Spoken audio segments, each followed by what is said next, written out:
ಚಂದ್ರಸ್ವಾಮಿ ಭಾಷೆ ಚಂದ್ರಸ್ವಾಮಿ ವಿ. ಎಲ್ರಿಗೂ ನಮಸ್ಕಾರ. ನಾನಿವತ್ತು ಶೂದ್ರ ತಪಸ್ವಿ ನಾಟಕದ ಬ್ರಾಹ್ಮಣನ ಪಾತ್ರ ಮಾಡಲಿದ್ದೇನೆ. ಒಟ್ಟು 3 ಡೈಲಾಗ್ ಇರುತ್ತೆ.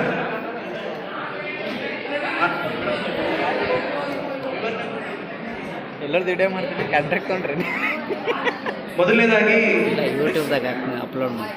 ಯೂಟ್ಯೂಬ್ ಇದೆ ನನ್ನಿಂದ ಇದು ಸುಮ್ಮನೆ ಶಂಭುಕನು ತಪಸ್ಸು ಮಾಡ್ತಿರ್ತಾನೆ. ಬ್ರಾಹ್ಮಣ ಅದೇ ತೋಟಕ್ಕೆ ಹೂ ಹರ್ಕೊಳ್ಳೋಕೆ ಹೋಗ್ತಾನೆ. ಆ ಸಂದರ್ಭದಲ್ಲಿ ಬ್ರಾಹ್ಮಣನ ಮಗ ಹೋಗಿ ಶಂಭುಕ ಋಷಿಗೆ ನಮಸ್ಕಾರ ಮಾಡ್ತಾನೆ. ಅವಾಗ ಸ್ವಲ್ಪ ಹೊತ್ತಾದ್ಮೇಲೆ ಇವನು ಬೈತಾನೆ, ಯಾಕೆ ನೀನು ಶಂಭುಕನಿಗೆ ನಮಸ್ಕಾರ ಮಾಡ್ಬೇಡ ಬೇರೆ ಮಗನಿಗೆ ಬೈತಾನೆ. ಸ್ವಲ್ಪ ಹೊತ್ತಾದ್ಮೇಲೆ ಮಗನಿಗೆ ಹಾವು ಕಚ್ಚಿ ಸಾಯ್ತಾನೆ. ಅಲ್ಲಿನ ಒಂದು ಡೈಲಾಗ್ ಹೇಳ್ತೀನಿ.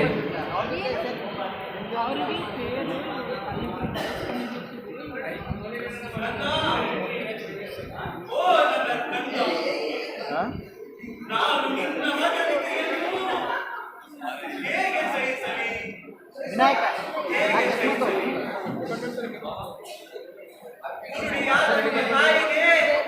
ಕೊಡ್ತಂದು ನೋಡೋಣ. ನಾನೀಗ ಅವರಿಗೆ ಸತ್ಯ ಕರುಣಿನ ಮುಂಬೈಯಲ್ಲಿ ತೋರಿ ವಂಚನೆಯನ್ನು ಮಾಡಿ ಸಂತೈಸಬೇಕಾಗಿದೆ. ಈ ರಾಮ ರಾಜ್ಯದಲ್ಲಿ 5 ವರ್ಷದ ಬಾಲಕ ಸಾಯುವ ಘೋರ ಪಾಪ ಸ್ವಲ್ಪ ಮೇಲೆ ಏಕಾಯ್ತು.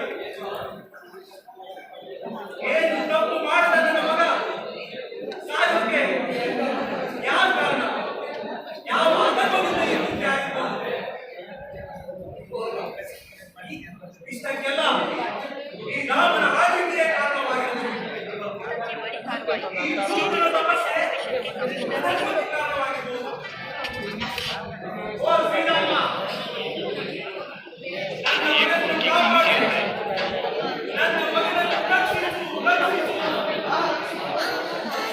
ಇಷ್ಟು ಡೈಲಾಗ್.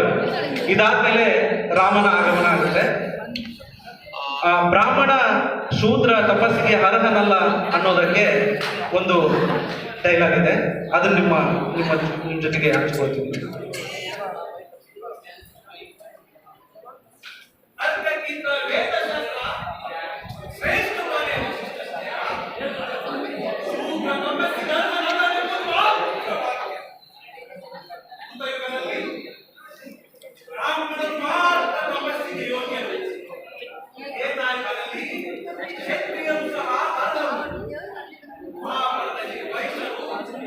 ರಘು ಏ ರಘು ಬಾ ಅಂತ ಫೋನ್ ಹಚ್ಚಿ ಬಾ ಅಂತೇಳ ಬಂದಿಲ್ಲ.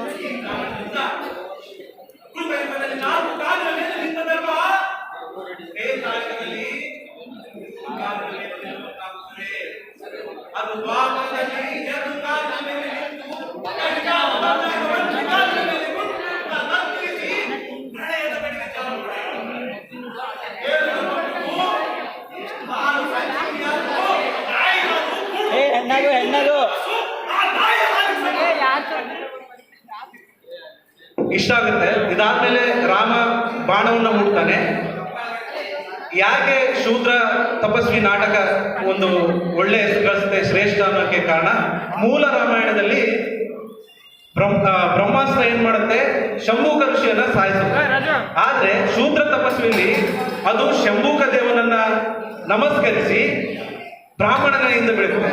ಬ್ರಾಹ್ಮಣ ಹೋಗಿ ರಾಮನನ್ನು ಕೇಳಿದಾಗ ರಾಮ, ನೋಡ್ರಿ ಪೂಜರೆ, ಈ ತಪ್ಪು ನಿಮ್ಮಿಂದ ಆಗಿತ್ತು, ನೀವೇ ತಿಳ್ಕೊಳ್ಳಿ ಅಂದಾಗ ಅವಾಗ ಆ ಬ್ರಾಹ್ಮಣ ಹೋಗಿ ಶಂಭೂಕನಿಗೆ ನಮಸ್ಕಾರ ಮಾಡ್ತಾನೆ. ಅವಾಗ ಕವಿ ಕುವೆಂಪು ಅವರು ಹೇಳ್ತಕ್ಕಂಥ ಒಂದು ಉತ್ತಮವಾದ ಡೈಲಾಗ್ ನಾನು ಹೇಳ್ತೀನಿ.